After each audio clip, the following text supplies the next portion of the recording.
This Friday morning, let's tell you all the big stories that we're tracking for you. Prime Minister Narendra Modi departs for Johannesburg, South Africa to participate in the G20 summit.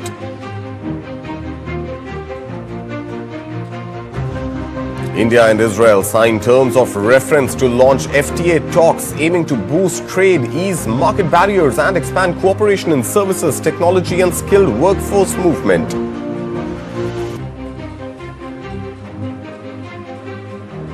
UK Indo-Pacific Minister Seema Malhotra begins first India visit to build momentum on new FTA, strengthen trade ties and advance collaboration under the UK-India Vision 2035. In corporate news, Reliance Industries halts Russian crude imports for its Jamnagar export refinery ahead of global sanctions, shifts fully to non-Russian oil to meet upcoming US compliance rules. Indian and Chinese banks as well as refiners begin aligning with US sanctions on Russia's top oil companies as risk concerns and Western ties drive rapid compliance adjustments. In other corporate news, more trouble mounts for Anil Ambani. The Enforcement Directorate attaches 1,452 crore rupees in fresh assets linked to alleged Reliance Group bank fraud, taking total seizures to nearly 9,000 crore rupees amid finding of large-scale loan diversion. India's core sector stagnates with zero growth in the month of October as coal, crude, gas and electricity drag output to a 14-month low despite rebounds in refinery, fertilizer and cement production. Tata Consultancy Services ropes in DPG as sole equity partner for 18,000 crore rupee Hypervault push, marking Tata Group's biggest bet yet on India's rapidly expanding AI data center boom.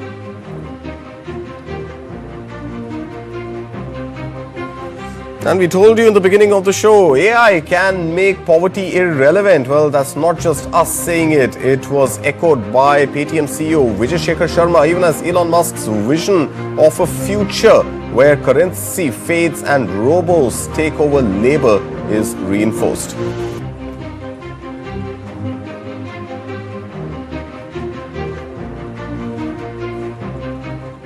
So those are the big stories that we're tracking for you this morning. But first up, let's begin with something else significant that came through late yesterday evening. Well, the Food Safety and Standards Authority, or FSSAI, has launched a nationwide crackdown on beverages falsely marketed using the term ORS. The body has now directed all states and union territories to immediately remove from sale any fruit-based drink, ready-to-serve beverages, electrolyte drinks or similar products which are misleadingly labelled or promoted as ORS. The directive, which was issued on November 19th, comes after the regulator found that several non-compliant products continued to be sold in retail outlets and even on e-commerce platforms despite repeated warnings since October this year. The body had earlier withdrawn permissions for food companies to use ORS in any form, either as a standalone word or as separate or part of brand names, unless the product fully matches the WHO recommended oral rehydration salts formulation. WHO-compliant ORS falls under the Drugs and Cosmetics Act and is categorized as a drug, not a food product. So the regulator has now instructed designated officers to carry out urgent inspections across online and offline stores and ensure immediate removal of all misleading products. Regulatory action will be taken against manufacturers as well as sellers that do not comply with this order. Officials have been asked to submit a detailed action taken report, including violations detected and products removed. FSSAI also flagged instances where enforcement terms mistakenly targeted actual WHO recommended ORS, which are drug products and outside FSSAI's jurisdiction. The authority has clarified that the crackdown applies only to food and beverages products misusing the term ORS, not to genuine medical ORS sachets. Field officers have been instructed to exercise due diligence and avoid disruption of legitimate ORS products. Health experts, meanwhile, say several so-called ORS drinks contain excessive sugar, lack proper electrolyte balance, and may mislead consumers who believe they are buying medically approved ORS. So with flavored hydration drinks gaining popularity, the food safety body says the misuse poses a growing consumer safety risk. All state food safety bodies have been directed to take immediate action, including rapid inspection drives across e-commerce platforms, pharmacies and supermarkets, immediate delisting of beverages misusing ORS as a term, regulatory action against violating manufacturers, removal of deceptive products from all retail points. The regulator emphasizes that misuse of the ORS label is a deceptive practice and must be stopped to protect public health and uphold regulatory integrity.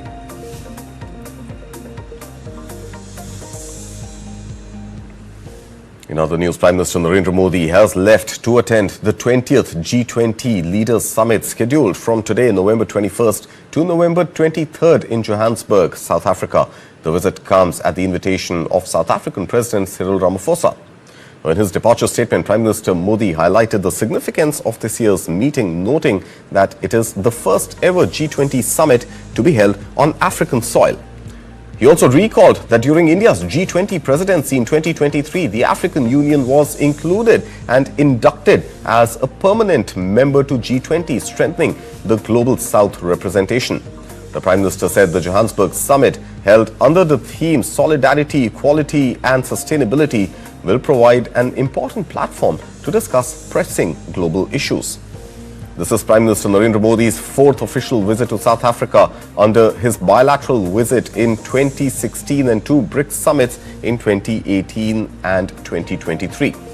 During the three-day visit, Prime Minister Modi is expected to attend all three sessions of the summit and highlight India's perspectives significantly on issues relevant to the Global South.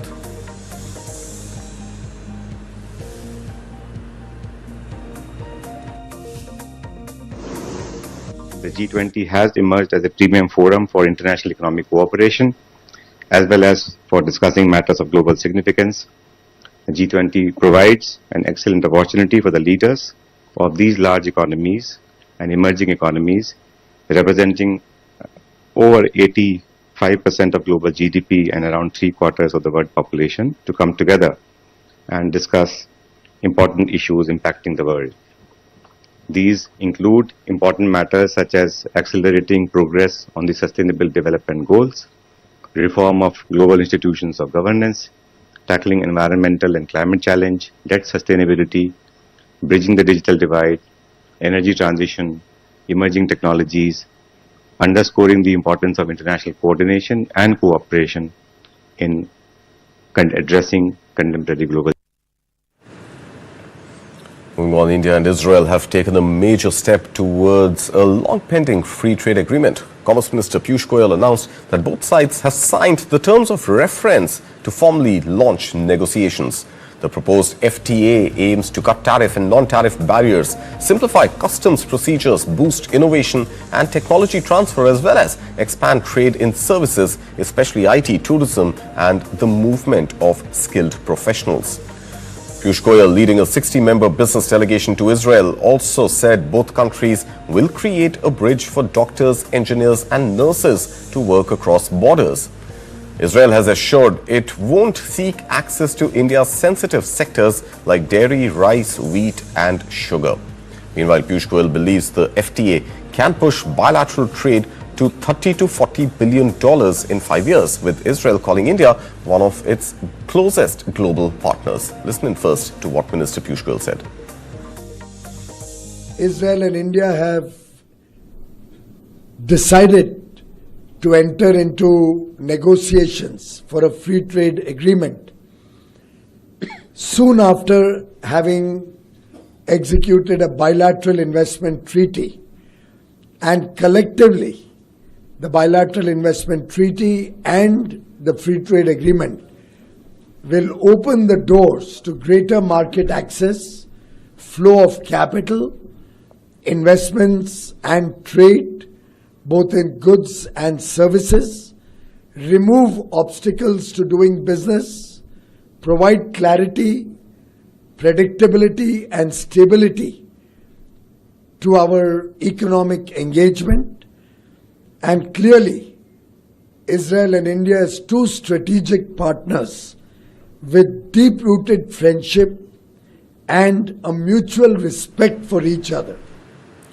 In an exclusive conversation with News9, Israel's Commerce Minister said the India-Israel partnership is entering a phase of huge opportunities.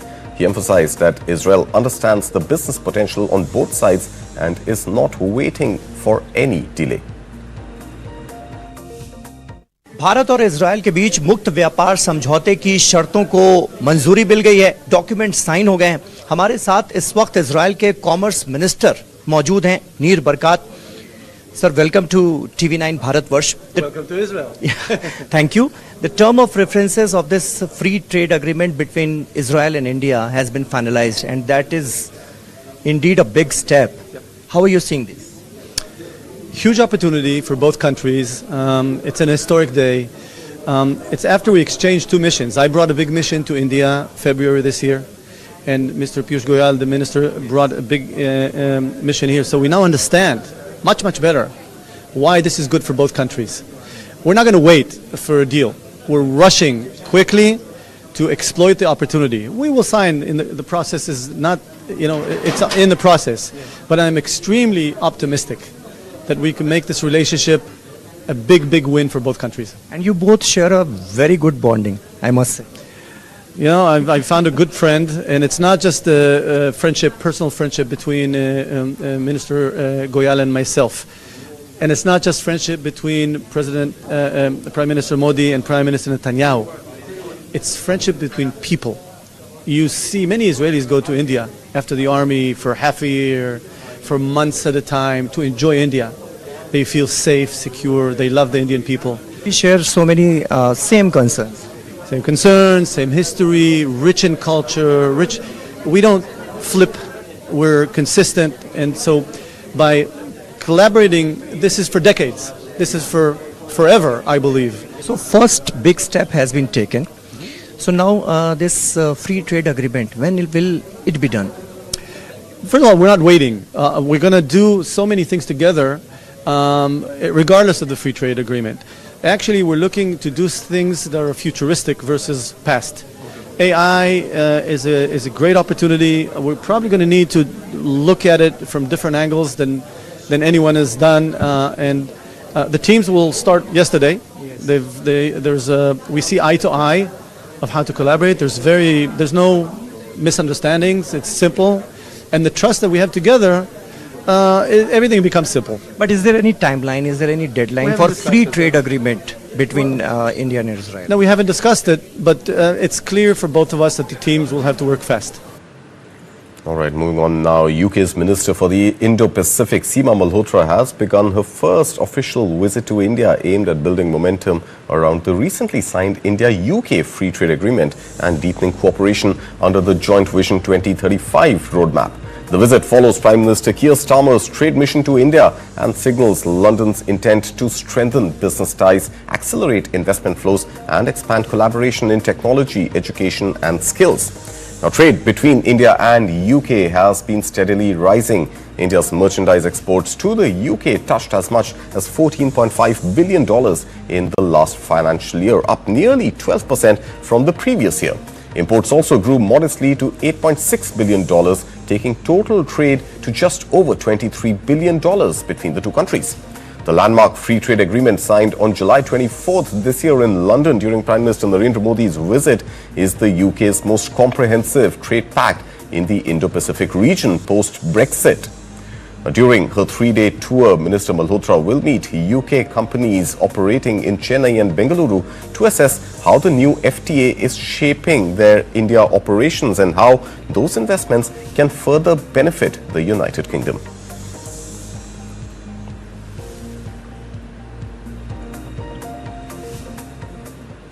Well, Reliance Industries has stopped importing Russian crude oil for its export-only refinery in Jamnagar, Gujarat, starting November 20th. The company said that beginning December 1st, all exports from this special economic zone refinery will be produced entirely from non-Russian oil. Reliance is India's largest buyer of Russian crude and operates two facilities in Jamnagar, one dedicated to exports to markets such as the US as well as the European Union, and another serving the domestic Indian market. A Reliance spokesperson said the transition was completed ahead of schedule to ensure full compliance with product import restrictions that take effect in January 2026. The move comes just a day before US sanctions against Russian energy giants Rosneft and Lukoil kick in. The EU has also banned imports of fuel made from Russian crude starting 2026. Reliance has said it will follow all rules governing movement of refined products into Europe. The company has been importing nearly half of the 1.7 to 1.8 million barrels per day of discounted Russian crude arriving in India, converting it into fuels like petrol, diesel and aviation turbine fuel to export to Western markets. The firm added that all previously committed shipments of Russian crude have been honored, with the final load dispatched on November 12th. Meanwhile, a senior US Treasury official said on Thursday that Indian and Chinese banks and refineries have begun moving to comply with American sanctions on Russia's two biggest oil firms, Lukoil and Rosneft. The Trump administration, remember, imposed these sanctions last month to cut off revenues funding Moscow's ongoing war in Ukraine. India and China remained Russia's largest oil buyers, but officials say many entities in both countries are increasingly cautious of their ties with Western markets. As a result, they are taking steps to align with the new US restrictions.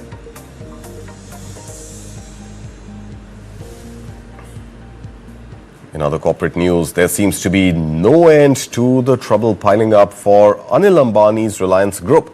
The Enforcement Directorate has now attached fresh assets worth 1,452 crore rupees in its money laundering investigation into alleged bank fraud. Among the properties seized are major buildings linked to Reliance Communications like the Dhirubhai Ambani Knowledge City and Millennium Business Park in Navi Mumbai, along with land and assets spread across Pune, Chennai as well as Bhubaneswar. The latest action under the PMLA adds to the 7,500 crore rupees already attached earlier this month, pushing total seizures in the case to nearly 9,000 crore rupees. According to the Enforcement Directorate, Reliance Communication and its group entities took massive loans between the years 2010 and 2012, leaving outstanding dues of over 40,000 crore rupees. 9 banks have since tagged these loan accounts as fraudulent. Investigators allege that funds were diverted on a large scale, using one lender's money to repay another, routing transactions through related parties and investing in ways that violated loan conditions.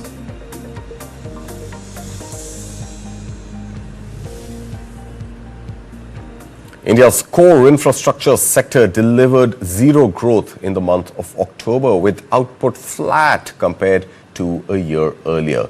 Now, this marks the weakest performance in 14 months and continues to show a clear slowdown after growth slipped to 3.3% in September and 6.5% in August.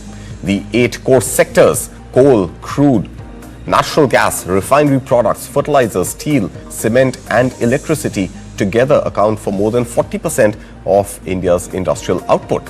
In October, 4 of these sectors contracted: coal, crude oil, natural gas and electricity. Steel also lost momentum compared to the previous month. Meanwhile, cement, fertilizers and refinery products posted an improvement. Coal production fell sharply by 8.5%, while crude oil shrank 1.2%. Natural gas output dropped as much as 5% and electricity generation slumped 7.6%, reversing last month's growth. Refinery output, however, rebounded strongly with a 4.6% rise. Fertilizers grew 7.4%, steel expanded 6.7% and cement rose 5.3%.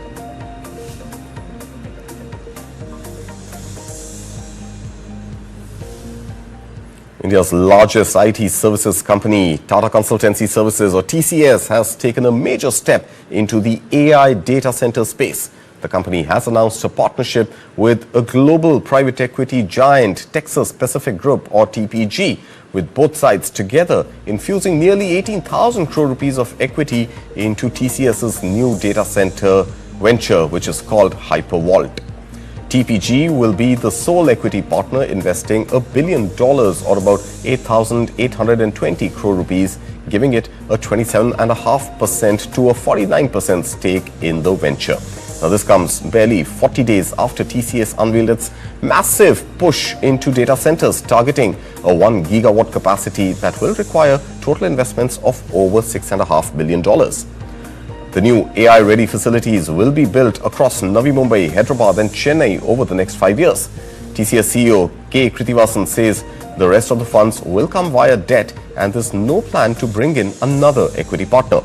Meanwhile, Tata Sons chairman N. Chandrasekhar says the partnership will strengthen TCS's ability to serve hyperscalers and deliver end-to-end AI solutions.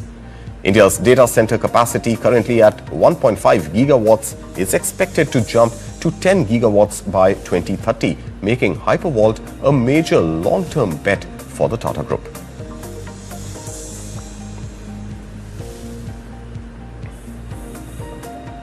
Now, staying with the world of artificial intelligence, Paytm CEO Vijay Shekhar Sharma is echoing Elon Musk's bold claim that artificial intelligence could eliminate poverty. Now, this comes after Musk's remarks at the US-Saudi Investment Forum in Washington, hosted by US President Donald Trump and Saudi Crown Prince Mohammed bin Salman. Musk said he sees poverty as an engineering problem, not an unsolvable social issue. And with AI tools like Grok and humanoid robots like Optimus, he believes labor shortages could be solved, costs could fall to near zero, and poverty could become statistically irrelevant. Vijay Shekhar Sharma, meanwhile, amplified those comments on X, writing AI for poverty elimination, sparking a fiery debate online. While some users supported the vision, others argued AI could actually widen the gap between the rich and the poor. Remember, Musk doubled down, saying absolute poverty can be eliminated while relative poverty is still driven by envy and will persist.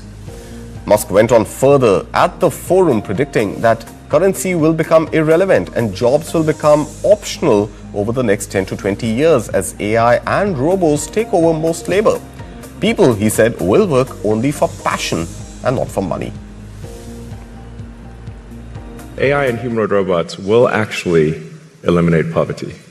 And Tesla won't be the only one that makes them. I think Tesla will pioneer this, but there will be many other companies that make humanoid robots. But there is only basically one way to make everyone wealthy, and that is AI and robotics.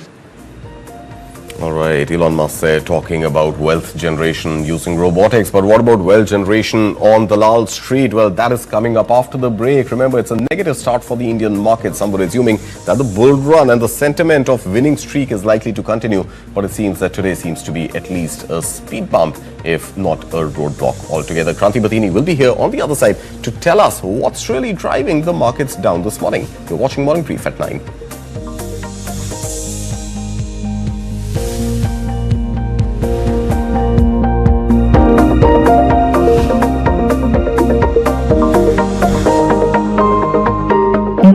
What is speed? Do you ever see it? Or is it something you feel? Speed, it's relative. The more you speed up, the more the world slows down. And when you are fast enough, everything becomes still. That's when you see the world as it truly is. Servo Hypersport F5, when speed is your default. Sir water proofing के लिए best है। वेंकी जी, एक छोटा सा gift with opus assurance देने के लिए। ऐसा क्या है इसमें? 1 साल में वाटर प्रूफिंग को कुछ भी हुआ तो वापस करके देंगे। वापस करके देंगे? वो भी फ्री। पेंटिंग में पहली बार बिरला ओपस अश्योरेंस। रजिस्टर करो birlaopus.com पर। बढ़ता है, खेलता है, झूलता उछलता है, दौड़ता कभी कभी दौड़ कराता है, आगे आगे बढ़ता है इंडिया, अमूल दूध पीता है India.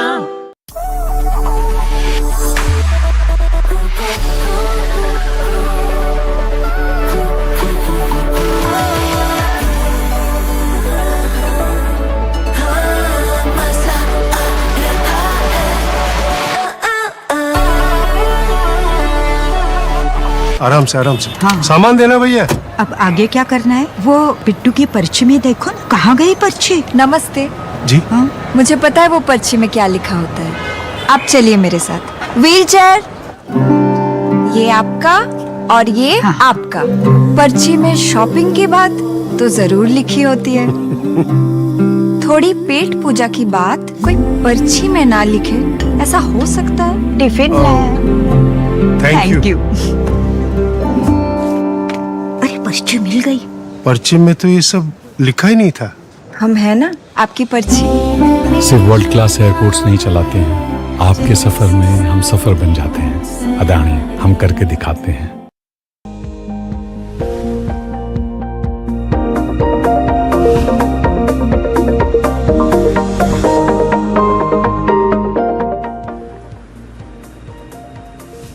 Welcome back. You're watching Morning Brief at 9 right here on News9. Time to get into all the action on the markets. Let's first begin with Wall Street, and it was a pretty scary session for investors on Wall Street yesterday. In fact, year to date, you've seen both the S&P 500 as well as the Dow Jones and the Nasdaq down, give or take about 2% or so in a week to date range. So this week compared to last year seems to be a downer. And where are these fears really coming from? I mean, look at the Nasdaq heat map and look at the Magnificent Seven, the big tech representing the AI prowess of the US, all reeling under a lot of pain overnight. And Nvidia stocks, which had soared past the $5 trillion mark just a few weeks back, is now down about 3% or so. And this comes after the renewed fears of AI being a bubble crept into the investors on Wall Street. Look at Apple down more than 1%, Google down more than 1%, Microsoft down almost 2%, Meta performing slightly better,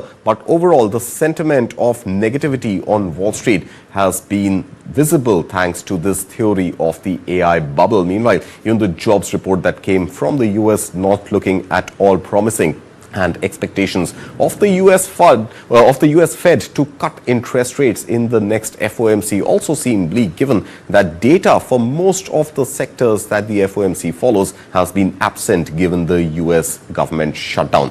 Meanwhile, Asian markets not taking well at all to this knock-on effect. And just look at the charts this morning. Everything from Nikkei to the Hang Seng seem to be bleeding in trade this morning. Still early days, but look at South Korea's KOSPI, which is down almost 4%. Taiwan's TAIEX, the country and companies within the country that make those high-end chips, which Nvidia and others provide the technology for, down about 6.5% or so. Meanwhile, all other indices from a Shanghai Composite to Japan's Nikkei to Hang Seng, Hong Kong's lead index, all down about 2% or so in trade this morning.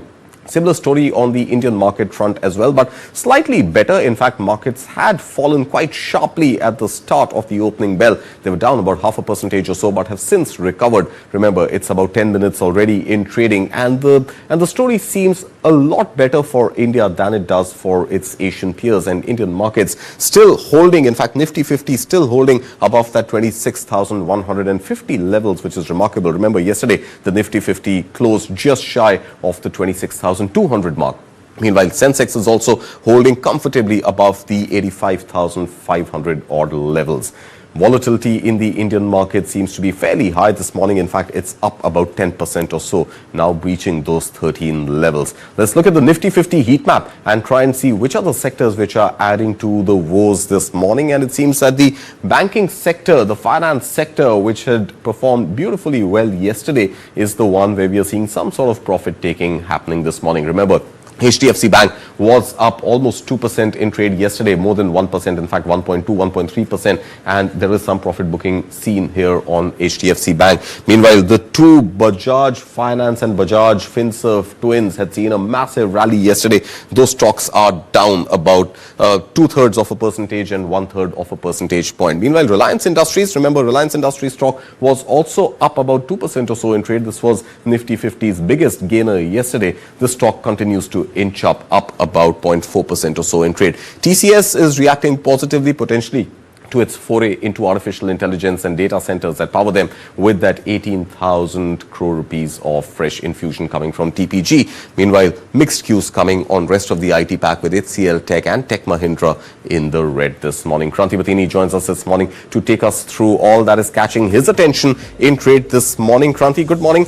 Negative knock-on effect coming from the US. India seems to be performing much better than Asia. What is keeping bulls still at least in some sort of a steady lane in India and not really running away and cashing out?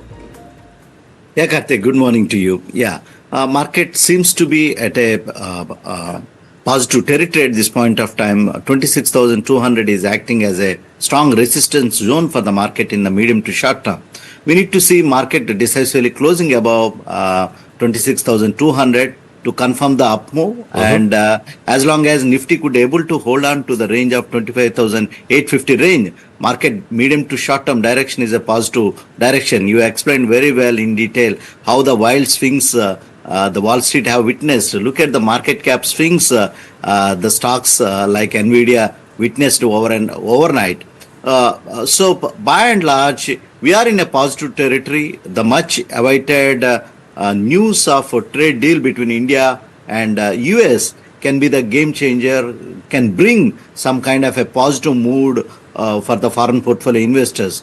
Last few days, foreign portfolio investors have been they have been cherry picking the stocks, been the net buyers in the recent past. That made the markets to sustain in the range of 26,000 level. But still, markets are waiting for some kind of a confirmation right now. They are in a wait and watch mode at this point of time. We had a decent earnings season, and the recent news has been geopolitical news, has been in support of the Indian markets by and large. But much waited is everybody crossed their fingers to know the final print of the trade deal between India and US. The all-elusive trade deal that we've been waiting for months. In fact, ever since Jan 20th, it's going to be almost a year, Kranti, and there were expectations, in fact, as early as maybe the end of January, that India and US are going to go ahead and strike that trade deal by fall of 2025. And guess what? Fall of 2025 is almost over. But I don't want to delve any deeper into that India-US trade deal. Jab hoega, it'll happen whenever it has to happen. Markets, I think, are pricing that in already. I want to spend some time on this theory of the AI bubble with you this morning, Kranti. Which side of the pendulum are you on? Do you think it is already in bubble territory, or do you think it's going to expand a lot more before it becomes a bubble worth bursting? Just to Karthik explain in a better way, just to look at this AI scenario in a microscope. One thing is this time the formation of the valuations is just restricted to a few, like the Nvidia and certain other stocks, a bunch of a few stocks. But earlier in the 2000 or 1990, when the TMT bubble, technology, media, telecom bubble was there, lot of small caps have been in that participation of that valuation bubble.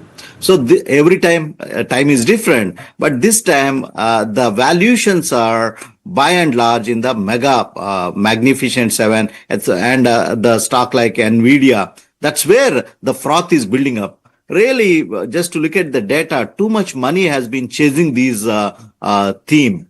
By and large, AI theme is going to stay. There is no doubt in this entire theme, but these are all disruptive business models. One can innovate the existing one with the new idea that can be possible, this entire theme. But coming to the fact right now, AI theme is going to stay. There is no doubt, absolutely. But the valuation is the discomfort in the medium to short term. Kranti, I also want to sort of, staying on the same theme right now of the AI bubble. I think there's also a lot of data missing from China, because one doesn't really know under the hood what are the technologies that China is working on. One can safely assume that Nvidia chips not reaching China is something that is likely to impact Chinese AI revolution. But one doesn't really know what competitors to Nvidia is China already building on its own. So perhaps this entire theory of the AI bubble is discounting the fact that we really don't know what is happening under the hood in China. Absolutely, Karthik. That's where the key concern. That's where it gives the signs of worry for this entire episode of AI theme is concerned. But by and large, it's more about the disruptive technologies that has been incubating, and we have witnessed 3-4 months back how China come up with the new kind of a technologies. Also, this going to be there. This disruptive technologies is going to be there. That's where the key concern. But in terms of the markets are concerned, too much money is chasing right now. All right, so there seems to be too much money already going in. We don't know how much more money before people realize which direction eventually the AI story is heading to. Well, it seems at least indicators right now suggest that even if AI stays at the current level of innovation, there is a good chance that disruption is going to happen one way or another, and more people are going to start using AI, and hence those data centers and the demand for everything in the entire AI infrastructure. But let's come to the Indian story in the context of AI, and I want to specifically discuss this deal of TPG, Texas Pacific Group, which is infusing 18,000 crore rupees into TCS. So does it now seem that TCS and Indian IT stocks are likely to see some sort of an upside, given that they are looking at least the entire AI ecosystem, if not core products, at least the ecosystem surrounding AI a little more seriously now?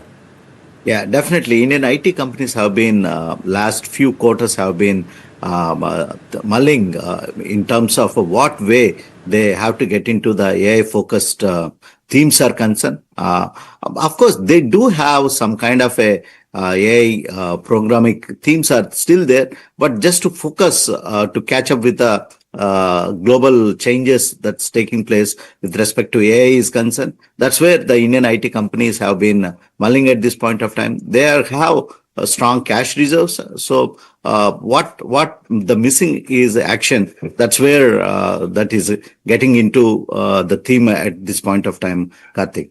All right. And let's talk about energy also. The fact that Reliance Industries has come on record to say that it has honored all its Russian contracts, is going to stop importing oil from Russia and exporting it, refining it in Jamnagar and exporting it to Europe. Where do you see this entire oil story pan out from here? And where do you see India's bets now on importing oil from beyond the OPEC region? And is that something which is likely to play out negatively for crude prices going ahead? We need to closely observe, Karthik, how these geopolitical issues are going to pan out. One thing is the recent soft statements from the President Trump administration has given some kind of a comfort. So what level these are going to be, we need to have much more specific numbers going ahead, how things are going to pan out. And next month, President Putin is going to be in India. So how the entire things are going to pan out, these are the things markets are anticipating and waiting at this point of time. So by and large, the global crude prices have been soft at this point of time. So how these geopolitical issues, just to because of the pressure that came from from US, we could able to reduce some amount of imports, but at that numbers we need to wait and watch. Much more clarity is needed to come to some kind of a conclusion. Batini, equity strategist, Wealth Mill Securities. Thank you so much for your time. Pleasure having you as always right here on News9. Thank you. We will slip into a short break, but before that, all the global stories that we're following for you this Friday morning.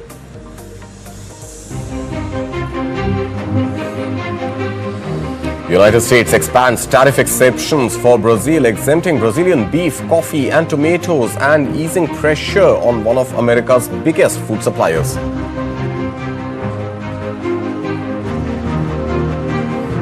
US denies South Africa's claim that Washington sought to attend this weekend's G20 gathering in Johannesburg, underscoring diplomatic tensions ahead of key global economic talks.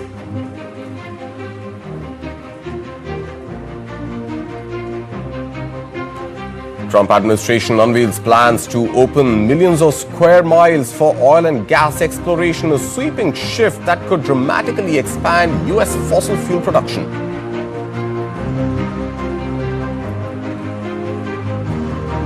US officials privately say semiconductor tariffs may not roll out on schedule, raising questions over a core pillar of Trump's economic strategy aimed at reshoring tech manufacturing.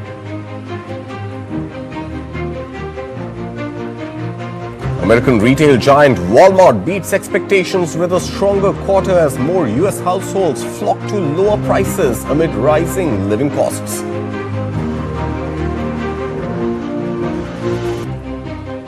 The long-delayed American jobs report held back by the record government shutdown shows unemployment ticking higher even as hiring outpaces forecasts, offering a mixed snapshot of the US labor market.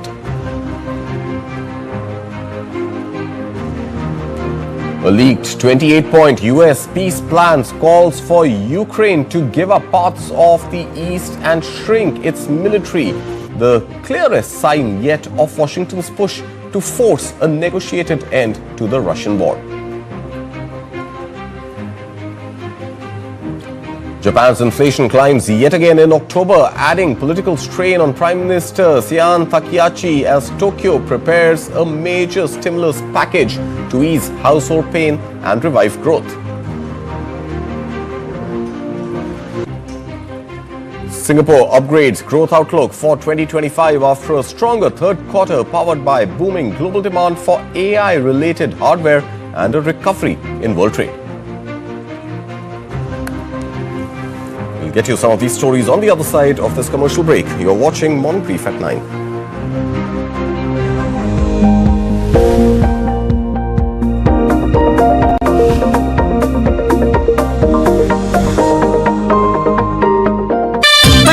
खेलता है झूलता उछलता है दौड़ता कभी कभी दौड़ कराता है आगे आगे बढ़ता है इंडिया अमूल दूध पीता है इंडिया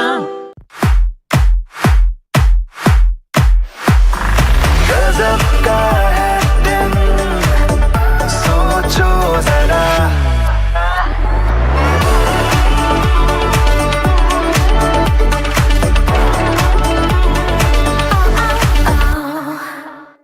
भाई साहब, आपने भारत कनेक्ट का नाम सुना है? एक और social media app.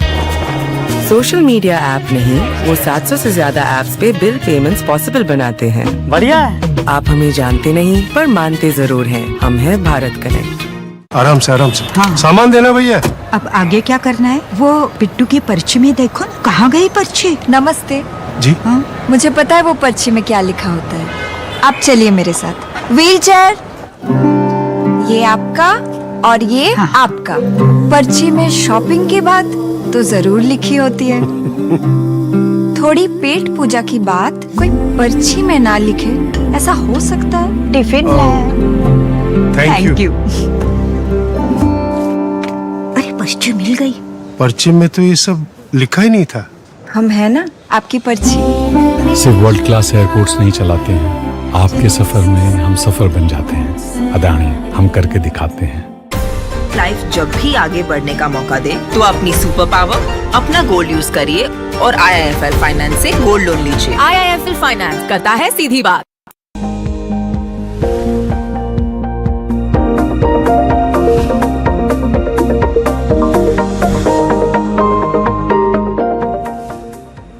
Welcome back. You're watching News9. This is Morning Brief at 9. Let's now shift our focus to all the global stories that we're following for you in news today.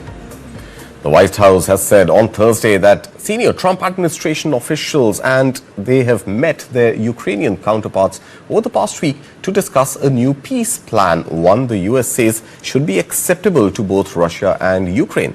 According to these officials, the draft plan would see Ukraine surrender the eastern Donbas region to Russia, cap its military at 600,000 troops and accept security cover from European fighter jets based in Poland, but without any NATO presence inside Ukraine. In return, Russia would be reintegrated into the global economy.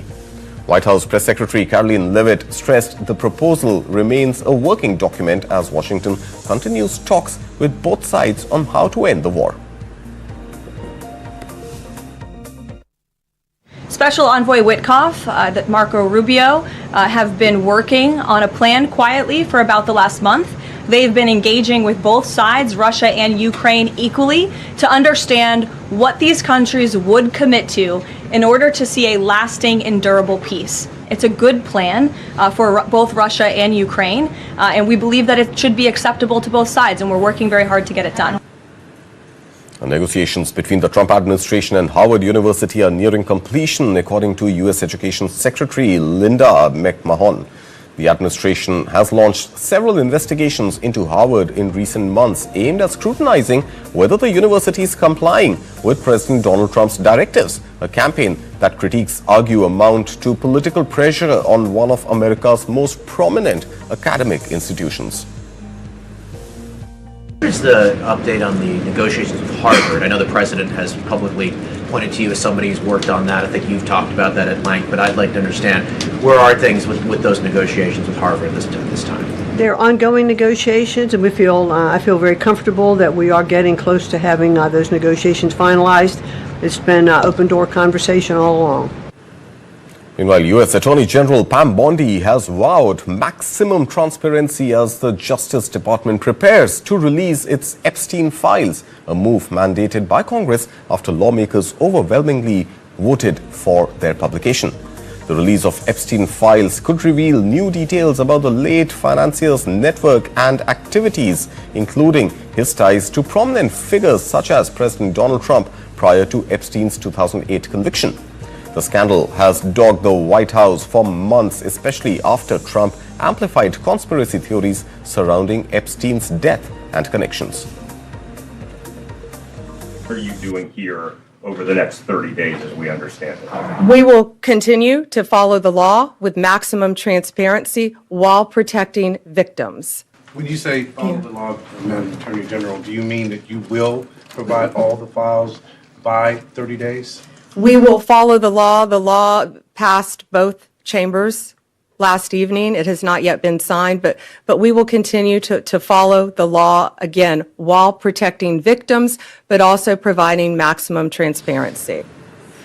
All right, moving on now, but staying still with the United States and, of course, now the infamous Trump tariffs. There's been a twist in the tale. U.S. officials are privately signaling that the long-promised semiconductor tariffs may not be imposed as soon as expected, raising questions over a key pillar of President Donald Trump's economic agenda, especially to do with tariffs. Now, semiconductor tariffs, seen once as central to Trump's push to reshape global chip supply chains, could now face delays as the administration weighs down on this move. U.S. officials are privately saying that they might not levy long-promised semiconductor tariffs anytime soon. That could signal delay for a centerpiece of President Donald Trump's economic agenda. Sources tell Reuters the administration is treading carefully to avoid reigniting a trade war with China, even after Trump promised 100% tariffs on chips back in August. Officials say triple-digit tariffs could still come at any time, but for now, Washington is weighing timing and scope. The White House insists there's been no policy change. Any delay would come as Trump faces voter frustration over high prices, with tariffs on chips potentially pushing up costs for electronics. Meanwhile, the Commerce Department has cleared exports of advanced AI chips to two state-backed Gulf tech firms. The approvals, tied to strict security conditions, cover sales to Saudi Arabia's Humane and the UAE's G42. They will each be allowed to buy the equivalent of 35,000 of NVIDIA's cutting-edge Blackwell chips for massive data center projects. The announcement coincided with a visit to the U.S. by Saudi Arabian Crown Prince Mohammed bin Salman and represents a big show of support by the U.S. in the two countries' AI aspirations. Just days after the U.S. government shutdown officially ended, some key economic data has begun to see light of the day, and mixed signals really emerging from the U.S. jobs report. Now, the U.S. jobless rate has crept up in the month of September, although hiring exceeded analyst expectations, according to a delayed employment report published on Thursday. After this, what I mentioned, record-long government shutdown. Mixed cues coming and some sentiments now moving towards the fact that the U.S. Fed may not go ahead and cut those long pending interest rates. Take a look. A much-delayed U.S. jobs report showed hiring in September beat expectations, but the unemployment rate ticked up. The report showed U.S. non-farm payrolls grew by 119,000 for that month, higher than the average forecast of 50,000 jobs, according to economists polled by Reuters. The unemployment rate increased 0.1 of a percentage point to 4.4%. Thursday's report had been due on October 3rd, but was delayed by the record 43-day government shutdown. That shutdown forced the government's Bureau of Labor Statistics to cancel the release of an October jobs report, as no data was collected for that agency's household survey. Heading into the economic data blackout, the BLS had estimated that about 911,000 fewer jobs were created in the 12 months through March than previously reported. The delayed and canceled releases of closely watched measures of U.S. economic strength come amid rising tests of the job market. The growth of artificial intelligence is eroding demand for labor. Most of that pain is landing on entry-level positions, locking recent college graduates out of work. Despite the overall job growth, some sectors are shedding jobs, including transportation and warehousing, and some economists say the murky picture and lack of data could influence the Federal Reserve's December policy meeting. Fed officials will not have November's jobs report in hand after its release date was pushed back to the middle of the following month. Now, America's self-driving or autonomous cars technology company Waymo's new Zeekr robotaxi, developed with Chinese automaker Geely, was spotted charging at a public station in San Diego. The fully driverless model is undergoing testing ahead of Waymo's planned rollout in the city in 2026. More details in this report.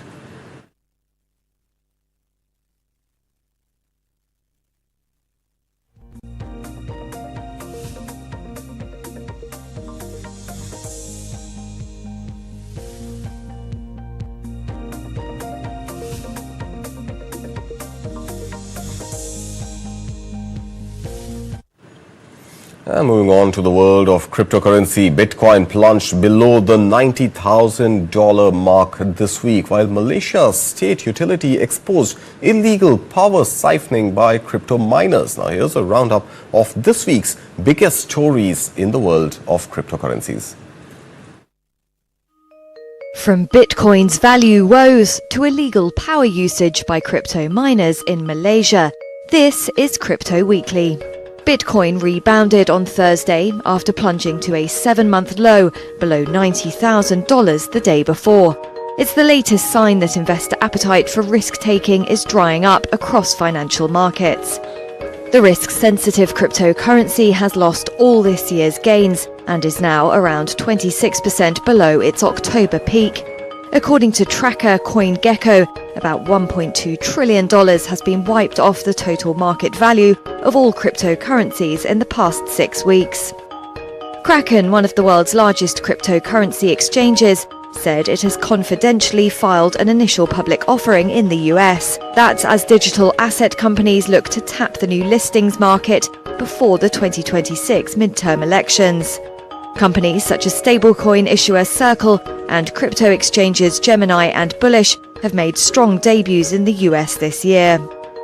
US senators pressed Michael Selig over his nomination to lead the Commodity Futures Trading Commission. President Donald Trump's nominee was challenged over his plans to overhaul cryptocurrency regulations and election betting, among other hot-button issues.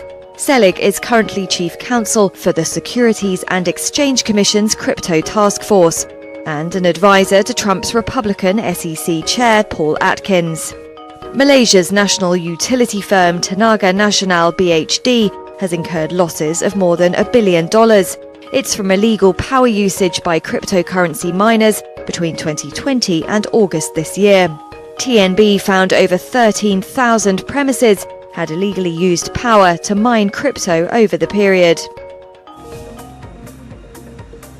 And with that, we come to an end of this edition of Morning Brief at 9. If you have been, thank you so much for watching. But remember, news continues right here on News 9. So stay tuned and do come back to watch more. You're watching News 9.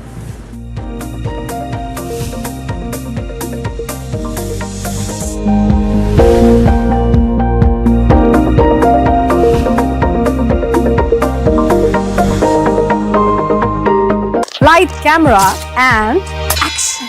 Kick back, relax, grab your favorite snack because News9 is here with your weekend dose of entertainment. It's time to take a deeper dive into the buzzworthy happenings of the entertainment world. From celebrity gossips to exclusive conversations, from nostalgic moments to News9's pick of the week, don't worry, we've got you covered here.